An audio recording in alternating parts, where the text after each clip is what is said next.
some of the questions asked on the show have been a bit demeaning, and I don't know if it's just because of this being a dating podcast, some of the questions that are being asked, but I find some of them being very inappropriate or just pushing boundaries. Which one? Well, I mean, there's different ones where you've asked. I know you had an issue with the rating yourself thing. Yeah, was the rating one inappropriate or demeaning? I wouldn't say that one. I mean, that seemed to be the only question you really objected to. I agree. Give me some examples. I agree. Okay, so I thought that one was, to me, it's kind of like not a very. I feel like it's not a very intellectual question. What? To ask somebody. Which one? Just asking them to rate themselves. But I guess if that's the current dating culture that everyone just does, then maybe I'm just not aware of that because I've haven't been dating for 12 years. Okay. But so I think some of that stuff, just to me, some of the level of questions that are being asked just don't seem like. I'm used to, for example, going on a lot of podcasts, on a lot of shows, and I'm used to men interacting with me in a way that's more professional or respectful. So my thing is, I've noticed like the questions being asked here and the way the women are being talked to here is kind of more or less like a little bit more like they're being looked at as sex objects, which maybe. How could you possibly arrive? Well, she's such a fucking feminist. You wanted her to you're a fucking feminist. Totally. I'm sorry. Hold on. I'm gonna fucking double down on this shit with a fucking answer. You're a fucking feminist. Okay. Everything that's come out your fucking mouth, you are a fucking feminist. No, here's my Holy proof. Shit, okay, bro. Allow me to prove it. Okay. Here's a point here. On one of your Sex podcasts, objects? on one of you said tonight though. Hey, no, I didn't say tonight. I said on one of your podcasts, you asked women about the anatomy of their vaginas. How is that not treating women like sex objects? Hold on. I think the TTS does What's that. specific? Okay, tell me specifically what I said. I think I know what you're getting at, but specifically, what did I say? Are you talking about the two-hole problem? No, you asked women specifically about the anatomy of their vaginas. That's what you asked on your specifically. I think you said if they had any vaginas or outie vaginas, you're asking them to go around the table and talk about their vaginas. And to me, Brian, you made a joke, you son of a bitch. No, it's not a joke. I think to me, that's not that's kind of a demeaning question to ask a woman. Would you ask that to your mother? What? Yeah, would you ask your mother and her friends? Do you have an innie or outer vagina in a bakery? First off, would you ask that to your mother? First off, ask her how many fingers have been in her cake.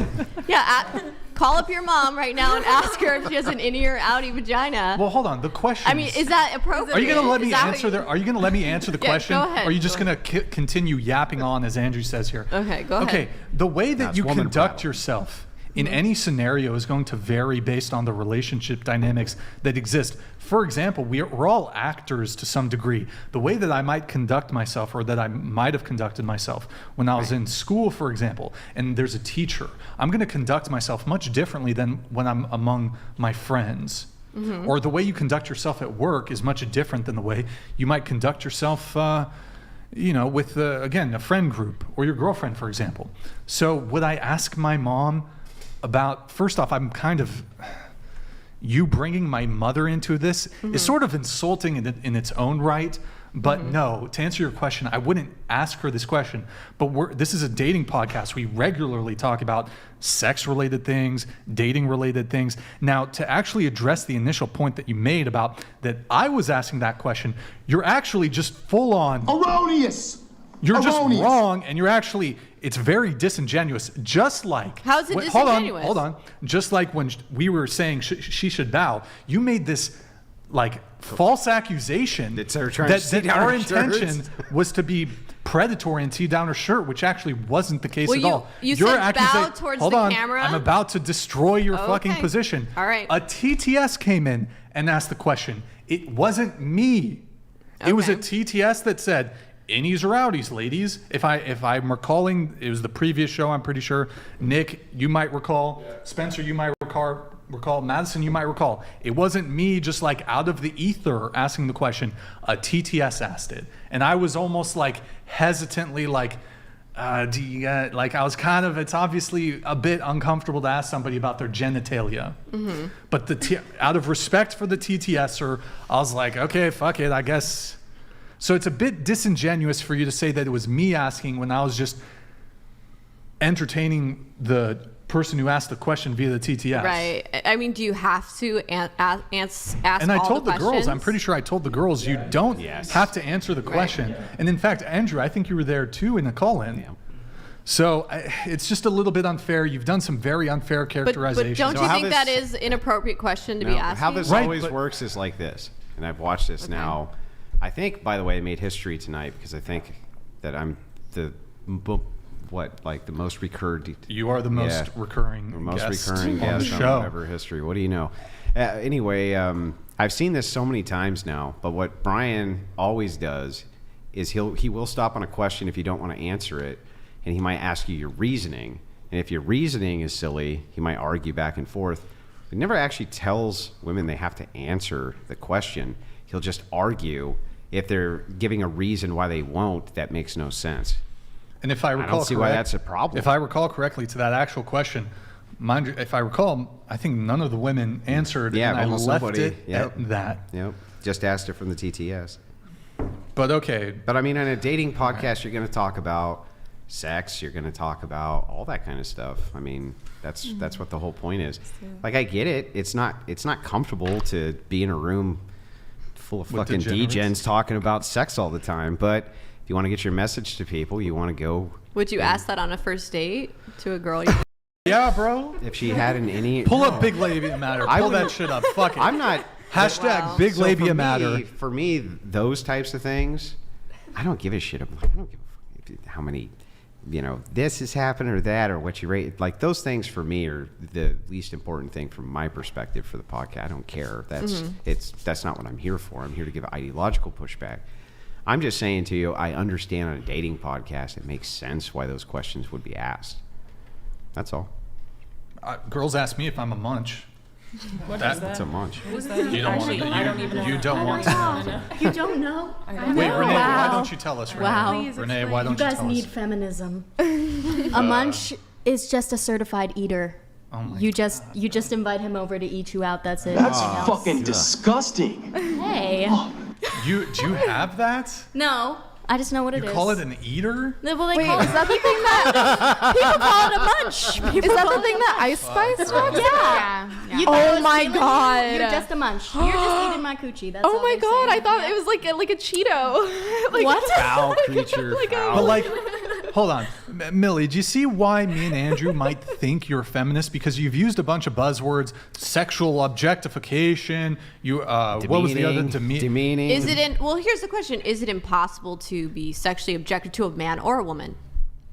Yeah, both men and women can be sexually objectified. Okay, so I don't even really know what that means. My thing was like my though. perspective and take on asking certain questions like that was that it was kind of treating the women as sexual Sure, objects. but the go-to. But whatever- Here's the big example, right? Is the go-to. The go-to is with the bow thing. The bow thing was nuts. Like, that made no sense. Nobody was trying to see down this girl's shirt. Okay. What Well, was you have to going understand, on. she's wearing a There's low-cut blouse. there's an ongoing meme on There's the a show. camera right here. You said face the Yeah, camera, there's a meme. bow to We're the just camera. feeling- I'm seeing Yeah, that it's a as meme. she's bowing down, you can start to see more and more. Yeah, it's a And I meme. was wanting to let her know, hey, wait, they're trying Were to. you trying to kind of be like motherly yeah. in a Who's way? they? But couldn't you have just said Who you is might they? be exposing yourself rather than they're Who trying are to get you to do who this? are you accusing though? Okay. Who are you accusing? Well, you guys me and seemed Andrew, like it was me? really fun and funny and just. Yeah, I it's a don't know. meme. Okay. Literally, it's an ongoing meme of the show. There's women. It's like, can we get her to do it? And then it's patriarchy wins again. It has nothing to do with any. It's an ongoing meme, literally a joke, and it's funny. I'm It's a nice funny guy. joke. Also. So yeah, that was saying. definitely not the intention, but you. it was. But it was your go-to. I don't really care about it boobs, to be was honest. your Well, go-to, you know- along with all the other feminist ideology and No, I'm not a egalitarianism. feminist. I'm not a feminist. I'm a conservative. See, I don't think you guys are actually. He said he's not a conservative man. I agree that he's not. You say that you're a conservative man, Yeah. but I've heard you tonight espouse a lot of kind of beliefs that Like aren't what? necessarily I can't conservative. wait to hear one. I would love to hear one belief I've espoused that's not conservative. Just one. Well, I guess some of the beliefs you said you were pushing back against making it illegal to essentially have premarital sex. Wait, It's a non-conservative belief not to criminalize premarital sex. Is that correct? Right, but then the other things. No, is that correct? Okay, well, I would say that if Is that correct? I'm not saying that necessarily. Okay, Okay. that was one Well, then indication. but that was your the example? other indication is when we were discussing about what conservative men should be held accountable to as far as like engaging in premarital sex, and you were really kind of pushing it more on that it was the woman Nope. and that she's the one who has the choice and the Nope. say at the end of the day, and fact, I and said has their the chastity. power, Nope. and that you said women hold the power. So they're gatekeepers of sex. You said, yeah, women hold the power, they're gatekeepers of sex, Yeah. as though, and that's kind of pushing back in that, men also have a role in it as well. Yeah, right? I said that. Yeah. And not only did I say that, but I said that male chastity is necessary. I said absolutely 100% male promiscuity should be socially stigmatized, just like female promiscuity. All of it. I still haven't actually heard a single position so that I have most which would be conservatives, antithetical to the conservatism. conservatives I know believe in the Constitution, and you did say you didn't believe in the Constitution. No, listen. So that you understand, because I don't think you ever got the argument. It's not a matter of believing or not believing the Constitution. The Constitution exists. It's the law of the land. People follow it. They do or don't follow it, whatever. I was making an argument against rights being anything other than a social construction. That has nothing to do with my belief in the Constitution, saying the Constitution is wrong, nothing like that. Just that the rights which are entailed in it are a social construction built on a false starting point, an axiom. That's it. That's the whole argument. There's nothing antithetical to conservatism about it. In fact, conservatism should be about the conservation of the Bible, not the conservation of the Constitution. We know this because you yourself would want to see certain amendments from the old Constitution taken out, like slavery, right? So you want the Constitution to be amended, don't you?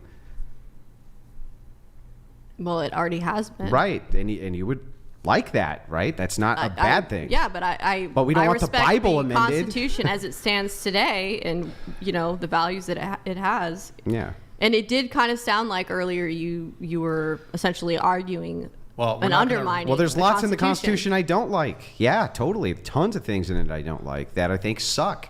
I mean, I think that it sucks, for one thing, that we have a Congress now that doesn't elect the president, and instead it's elected by popular vote. I don't like that. I think that sucks. I think that's a stupid process, and it never was the process.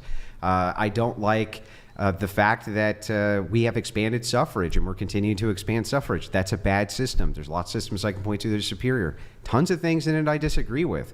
But what does that have to do with anything? It's not a conservative principle. So I'm still actually waiting to hear a single conservative principle I don't hold.